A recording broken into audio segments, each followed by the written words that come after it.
누가복음 15장 11절에서 23절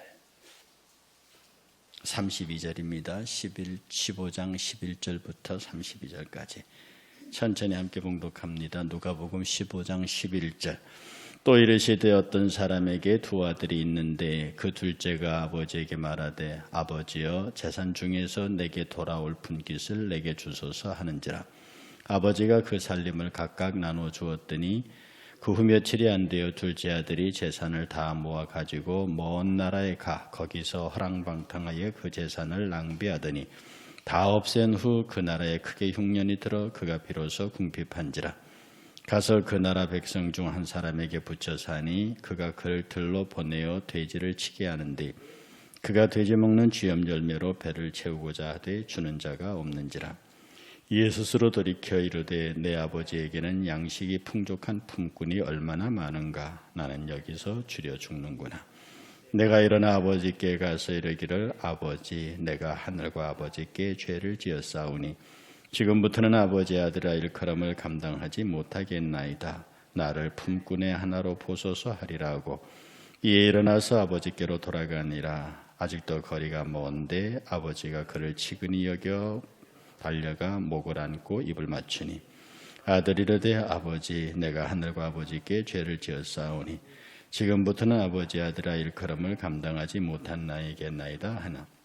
아버지는 종들에게 이르되 제일 좋은 옷을 내어다가 입히고 손에 가락지를 끼우고 발에 신을 신기라. 그리고 살진 송아지를 끌어다가 잡으라. 우리가 먹고 즐기자. 이 내 아들은 죽었다가 다시 살아났으며 내가 잃었다가 다시 얻었노라 하니 그들이 즐거워하더라. 맏아들이 밭에 있다가 돌아와 집에 가까이 왔을 때에 풍악과 춤추는 소리를 듣고 한 종을 불러 이 무슨 일인가 물으니 대답하되 당신의 아들이 돌아왔음에 당신의 아버지가 응하한 그를 다시 맞아들이게 됨으로 인하여 살찐 송아지를 잡았나이다 하니 그가 노하여 들어가고자 아니하거늘 아버지가 나와서 권한대 아버지께 대답하여 이르되 내가 여러 해 아버지를 섬겨 명을 어김이 없거늘 내게는 염소 새끼라도 주어 나와 내 벗으로 즐기게 하신 일이 없더니 아버지의 살림을 창녀들과 함께 삼켜버린 이 아들이 돌아오매 이를 위하여 살찐 송아지를 잡으셨나이다. 아버지가 이르되 예 너는 항상 나와 함께 있으니 내 것이 다 내 것이로되 이 내 동생은 죽었다가 살아났으며 내가 잃었다가 얻었기로 우리가 즐거워하고 기뻐하는 것이 마땅하다 하니라. 아멘. 예, 찬송으로 깨우는 새벽 주제 설교 오늘은 22번째 용서입니다. 이 본문 속의 형을 여러분이 충분히 이해하겠죠. 아버지는 네 동생이 살아왔다 그렇게 형에게 얘기를 하니까 형은 이렇게 말합니다. 아버지의 살림을 창녀들과 함께 먹어버린 삼켜버린 이 아들이 돌아오매. 그러니까 끝까지 동생이란 말을 안 합니다. 이 아들. 여기에서 용서하지 못하는 인간의 상징적인 존재가 이 두 큰아들입니다. 사실 큰아들과 둘째 아들 사이에서는요 주고받은 게 없어요. 뭐 형이 재산을 가져가서 먹어버린 것도 아니고 아버지로부터 당연히 받아야 할 재산을 가서 창기들과 먹어버렸기 때문에 아버지에게 죄를 지은 거죠. 그러니까 어떤 면에서 이 형이 동생에 대해서 분노할 일이 없습니다. 그런데 형이 굉장히 분노하고 있어요. 그리고 그 분노는 표면적으로는 동생을 향해서 가 있지만 실질적으로는 아버지를 향해서 가 있습니다. 아버지, 나는 당신을 떠난 적이 없어요. 시키는 대로 다 했어요. 근데 나한테는 염소새끼 한 마리 더 줘서 친구하고 먹으라고 하지 않더니 당신 재산을 다 창기들하고 먹어버린 이 아들. 저는 이 본문 속에서 동생을 향해서 저렇게 못된 짓을 하고 동생은 그러십니까? 이렇게 말하면 참 그게 있어서. 근데 이걸 다 먹어버린 이 아들이 돌아오매. 그러니까 나하고 상관없다 이런 얘기예요. 여러분 이게 용서는 누가 하느냐 하면 오직 한 분만 할 수 있습니다. 용서는 오직 하나님만 하실 수 있는 거예요. 우리는 우리를 용서 못합니다. 세상은 전부 다 막 이게 뒤엉켜 있어요. 옛날에 저 심술보 할아버지 아저씨 저 미워 죽겠단 말이지. 그래서 이 젊은이가 하다가 그분을 용서가 안 되니까 그분 밭에다가 잡초 씨를 다 뿌려버렸어요. 그러니까 막 그 밭에 잡초가 나고 난리가 나죠. 그러니까 그 어르신이 그 잡초를 뽑느라고 아주 요새 뭐 제초제라도 있지. 그때는 그것도 없으니까. 근데 그 집에 예쁜 딸이 있었어요. 어쩌다가 둘이가 눈이 맞았어요. 사랑에 빠졌다고요. 결혼하면 지참금을 줘야 되잖아요.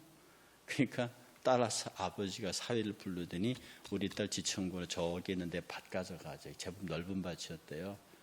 잡초 덩어리 밭. 그러니까 그 잡초를 지가 다 퍼내야 되잖아요. 우리가 삶을 살면서 용서를 해야 한다고 하면 내가 은혜를 베풀고 내가 무엇인가 이렇게 좀 위치에 있는 것 같은 그런 개념으로 용서를 받아들이는 경우가 많습니다. 그러나 그건 용서가 아닙니다. 용서할 수 있는 사람은 용서할 수 있는 존재는 하나님밖에 없습니다. 왜냐하면 아무 허물이 없는 자가 허물이 있는 자를 안아주는 게 용서거든요. 그래서 세상에서는 용서할 수 있는 사람이 없습니다. 그래서 주님의 기도에서도요, 너희가 너에게 죄 지은 자를 용서해 준 것 같이라고 하는 실질적인 원어 표현을 보면 빚진 자라는 표현이 있습니다. 내가 너에게 빚진 자를 그 빚을 탕감해 준 것처럼 너에게 빚진 다른 사람의 빚도 탕감해 줘라. 하나님이 너의 빚을 탕감해 주었으니까. 사실은 우리가 이 용서의 개념을 받을 때요, 탕감받은 용서받은 자의 심정이 있는 사람, 그리고 용서받은 경험이 있는 사람이 그 심정을 가지고 내가 용서해야 할 자를 기다리는 게 용서입니다. 용서는 하는 게 아니에요. 용서는 하는 게 아니고 용서는 일종의 현상입니다. 설탕이 있는데 물이 들어가면 설탕이 녹는 것처럼요, 촛불에 불을 붙이면 초가 타는 것처럼 용서는 일정한 조건이 형성되면 저절로 일어나야 되는 것이 우리 그리스도인의 용서입니다. 내 의지가 용서하는 게 아니에요. 왜냐하면 용서할 수밖에 없는, 이 용서받은 비유에 달란트 비유가 있습니다. 1만 달란트 빚진 사람이 있습니다. 그 1만 달란트를요, 1만 달란트가 600데나리온인데 6,000데나리온인데 한 데나리온이 농도자 1인 품삯입니다. 이렇게 계산하면 6조가 나와요.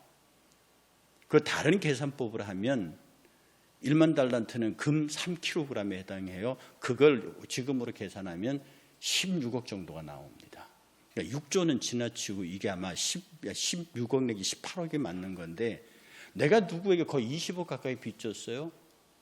도저히 그걸 갚을 능력이 없는데 그냥 주인이 가만히 불쌍하니까 그래 됐다 이렇게 탕감했는데, 나가다 보니까 나한테 100달란트 빚진 사람을 만났다고요? 600만 원도 안 되는 거. 그러니까 그 멱살을 붙잡고 이 녀석아 내가 너를 이러고 했습니다. 10,000달란트 용서해 줬던 사람이 가만히 보니까 하는 짓이 너무 괘씸해요. 다 갚아라. 이 주제는 뭐냐면, 네가 10,000달란트를 내게 탕감을 받았느냐, 그러면 네게 100달란트 빚진 것은 그냥 진행돼야 한다는 뜻입니다. 내가 용서할 권한이, 내가 마치 용서할 수 있는 권리가 있고 또 용서할 수 있는 위치에 있고 또 뭐 이런 것으로 생각해서 많은 사람들이 지금 용서를 내 의지의 작용으로 봅니다. 그런데 용서는 의지의 작용이 아닙니다. 내가 용서할 수 있는 유일한 권리자인 하나님으로부터 용서받은 나는 이미 예를 들어서 앞에 정지 집사님이 있습니다. 나하고 무슨 문제가 있습니다. 내가 이미 그리스도의 은혜를 경험해서 내가 용서를 받은 입장 속에서는요, 다툴 수 있어요. 문제가 일어날 수 있다. 그러나 그 상황이 끝났을 때는 이미 용서돼 있습니다. 그리고 이 성경의 핵심은 뭐냐면 기다리는 거예요. 용서는 기다림입니다. 뭘 기다림입니까? 내가 용서했으니 돌아오세요. 내가 용서했으니 돌아오세요. 우리 그리스도인의 용서는요, 의지의 작용이 아니라 용서받은 자의 자연스러운 현상이고, 그 다음에 그 자연스러운 현상은 이미 이루어졌기 때문에 옛날에 나를 힘들게 했던 아비가, 어미가, 친구가, 형제가 이미 용서되어져 있습니다. 그리고 내 주변에 나를 힘들게 하는 사람이 이미 내가 내게 빚진 자를 탕감해 준 사람의 모양이 되어 있습니다. 그래야 주께서 그 다음 나의 문제도 푼다고 그랬으니까 이 용서의 카테고리면 주기도 잘 보십시오. 내가 내게 죄진 자를 사하여 준 것까지 내 죄를 사하여 주옵시고, 그러면 형제의 용서가 주님 용서보다 먼저란 얘기인데요? 아니죠. 내가 그 기도를 할 수 있는 것은 아주 근본적인 용서가 끝나버렸기 때문입니다. 내가 주님으로부터 큰 용서가 끝났기 때문에 나는 내 앞에 보이는 형제와 자매를 자동적으로 용서할 수밖에 없는 것이고, 그 시스템이 이루어지면 내가 지은 갖가지 작은 부채들이 해결되고 한다는 뜻입니다. 이 주기도문의 생활기도예요. 내 생활에서 발생하는 모든 빚 갚은 문제들이 내가 하나님 앞에 원초적인 큰 것이 해결된 이후부터는 나머지는 그렇게 저절로 일어날 수 있도록 나를 도와달라고 하는 것이 주님의 기도의 핵심입니다. 많은 사람들이 용서는 하는 것으로 이해합니다. 내가 너를 용서한다. 지극히 교만하고 지극히 이기적인 겁니다. 저와 여러분들에게는 용서할 권한이 없습니다. 이미 용서는 주의 명령이고요, 이 교회의 용서는 주의 명령이라는 메커니즘을 갖고 있는 동시에 오토매틱 시스템을 갖고 있습니다. 그가 나를 용서하셨어요. 내가 1만 달란트 빚졌다고요. 그러면 그 뒤에 1000달란트, 100달란트 내게 빚이 있는 사람들의 그 빚이 문제가 됩니까? 그것을 문제 삼으니까 1만 달란트 빚을 탕감해 주었던 주인이 말하기를 이 악한 놈이라고 말한다고요. 여러분이 우리 주님으로부터 1만트에 비유되는 큰 십자가의 용서를 받았는데 내 주변에 내 친척, 가정, 친구, 이웃에 그 죄를 용서 못한다. 그건 1만 달란트의 은혜를 전혀 실천하지 못하는 사람이죠. 안 되는 겁니다. 지금 오늘 이 시간 여러분들이 생각을 바꿔야 할 것은요, 용서는 하는 게 아닙니다. 용서는 하나님 앞에 용서받은 자의 인격적 자동 시스템입니다. 그리고 기다리는 거예요. 그가 돌아오기를. 아들이 나갔습니다. 아들이 돈을 가지고 떠나는 순간부터 이미 아버지는 용서되어 있습니다. 아버지는 그를 알아요. 저 녀석이 저 돈 다 먹어버리고 올 거다. 아들의 요구도 아버지 내게 돌아올 분깃을 주소서. 살아있는 아버지 보고 그렇게 말하는 그놈도 괘씸하지만 아버지는 이유 따지지 않고 주신다고요. 그리고 그가 집을 떠났을 때부터 아버지는 이 아들이 어떻게 할 것인지 그 정도의 삶의 경륜이면 압니다. 이미 거기에서 용서되어 있어요. 그리고 돌아오기를 기다리는 거죠. 우리의 용서는요, 저와 여러분들의 용서는 그가 돌아옴을 기다리는 겁니다. 내가 너 용서해서 돌아오지 마. 내가 다 해결했으니까. 아니에요. 여러분은 이미 그가 내 곁을 떠나는 순간부터 이미 용서는 여러분에게 자동적으로 일어나야 합니다. 그게 우리들의 메커니즘입니다. 문제는 기다려야 합니다. 그가 돌아오기를. 이 둘째 아들이요, 어떻게 하냐면 쥐염 열매도 먹지 못하는 그 쥐염 열매를 여러분 제가 그 성지순례 가서 그걸 먹어본 것 같은데요. 그 먹기 힘들어요. 그거. 톱밥 씹는 것 같습니다. 그 쥐염 열매도 구하지 못한 그 아들이 하는 말이 뭐냐면 내가 하늘과 아버지께 죄를 얻었다. 내 아버지 집에는 이 양식이 풍족한 품꾼이 얼마나 많은가. 내가 이제 돌아가겠다. 가서 이렇게 말하겠다. 하늘과 아버지께 죄를 지었사오니 나를 아들이라 여기지 말고 품꾼 중에 하나로 보소서. 그가 돌아오죠. 아버지는 이 비유의 중심은요, 돌아오는 탕자가 아닙니다. 이 누가복음 15장 이것의 탕자의 비유의 제목이 돌아오는 탕자가 아니라 기다리는 아버지입니다. 백천번 돌아오면 뭐예요? 아버지가 안 기다려주면 그걸로 끝이죠. 우리는 말입니다, 여러분에게 죄 지은 자들, 여러분에게 빚진 자들이 이미 여러분 안에서 용서는 성립되어 있어야 합니다. 그가 날 10,000달란트를 해결하셨는데 내가 100달란트 갖고 시비하면 안 되죠. 그리고 이 용서의 전체적인 메커니즘의 보증을 누가 하시냐 하면 주님이 하십니다. 네가 용서해라. 그럼 내가 모든 것들이 네가 손해보지 않게 하겠다. 네가 그것을 손해봤기 때문에 그걸 용서하면 네가 손해보기 때문에 용서 못한다. 그러지 마라. 네가 용서함으로 당할 수 있는 모든 손해에 관하여 내가 다 커버하겠다. 이게 용서가 자동적으로 진행되는 것을 내 삶이 허락하는, 받아들이는 것에 관한 주님의 보증입니다. 그러니 그렇게 놓고 보면 여러분들이 용서 못할 자가 어디 있는가? 그러니 그리스도인들이 막 마음속에 누구를 품고요, 막 내 사업을 망하게 한 사람, 나를 옛날에 괴롭힌 사람, 나를 힘들게 한 사람, 나를 물질적으로 고난에 처박은 사람 막 떠올리면서 분노합니다. 그런데 용서란 말의 헬라어의 뜻이 뭐냐면 놓아버리는 겁니다. 용서의 개념은요, 꽉 붙잡으면 용서가 안 됩니다. 여러분, 우리 용서의 대상이 뭐 빚과 감정의 문제가 있는 줄 압니까? 내 중심으로 세상을 돌리겠다고 하는 그 자체가 용서를 못하는 삶이에요. 그러니까 내 중심으로 세상을 돌려야 되는데 누가 말을 안 들어요. 누가 내 뜻대로 안 해준다고요? 거기에서 생기는 이것이 용서의 반대 개념입니다. 그래서 독재자고 아주 그 카리스마가 있는 사람일수록 용서를 잘 못해요.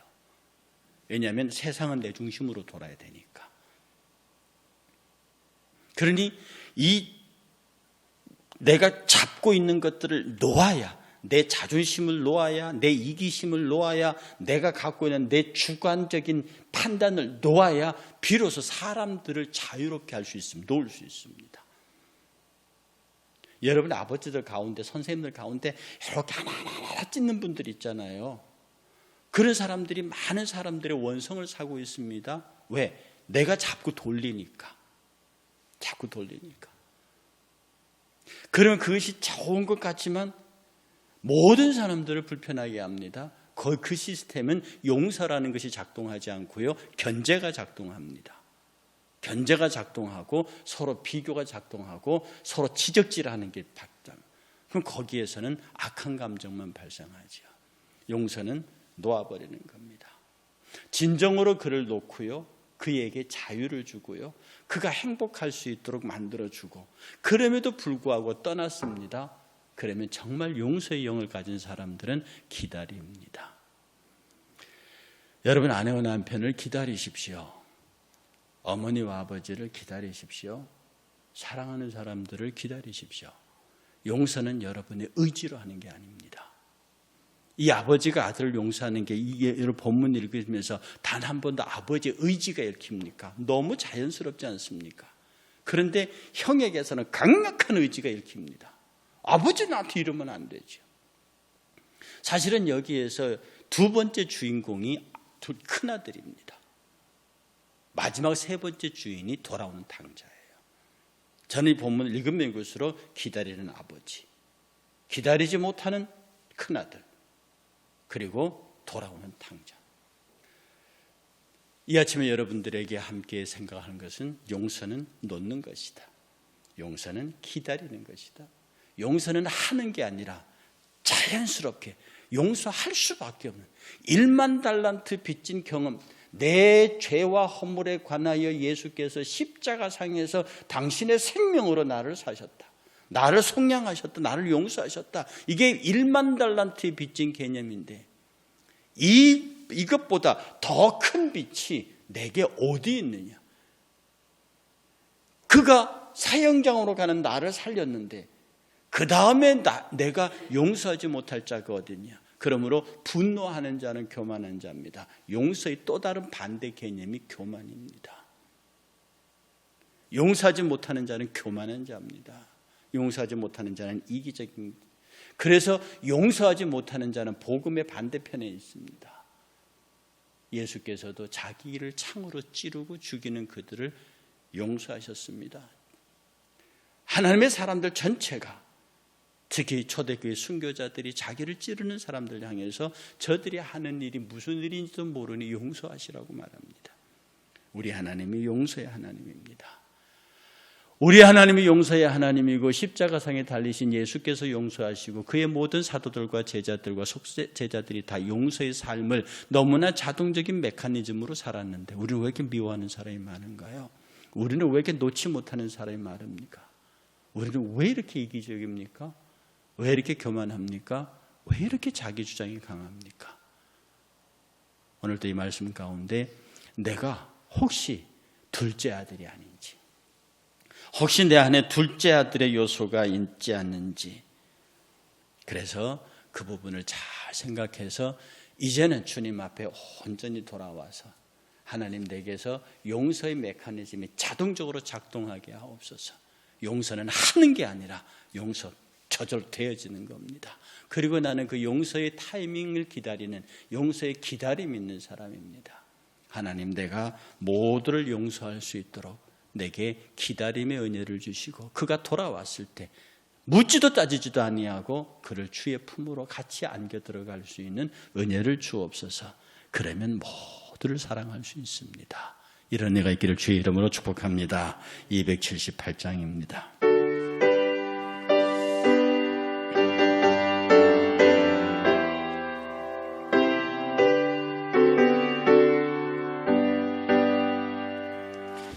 여러 해 동안 주 떠나 세상 연락을 즐기고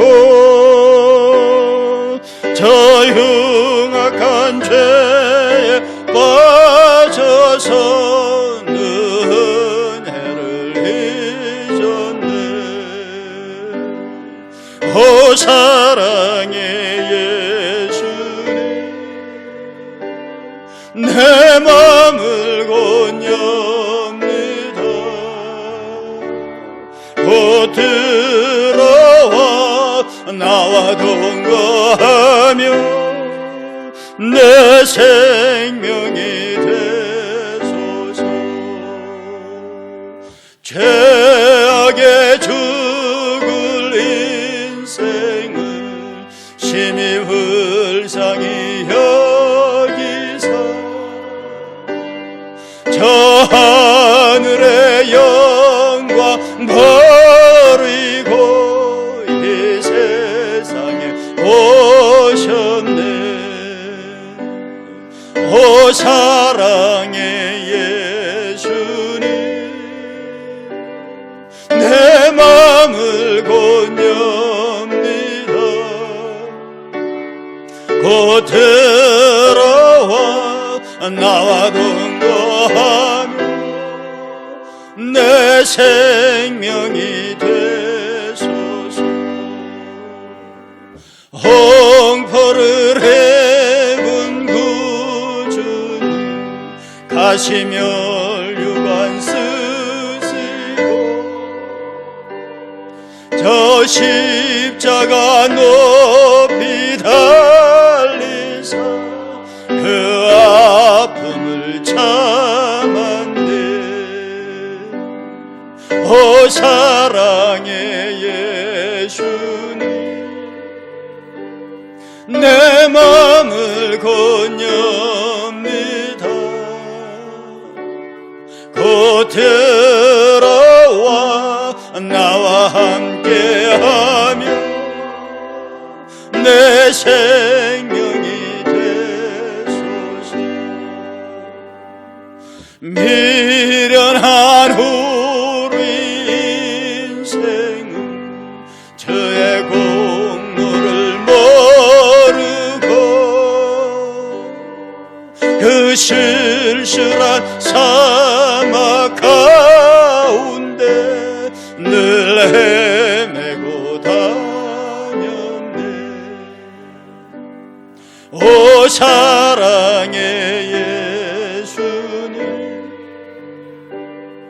내 마음은 곧 영이다. 곧 들어와 나와 동거하며 내 생명이 되소서.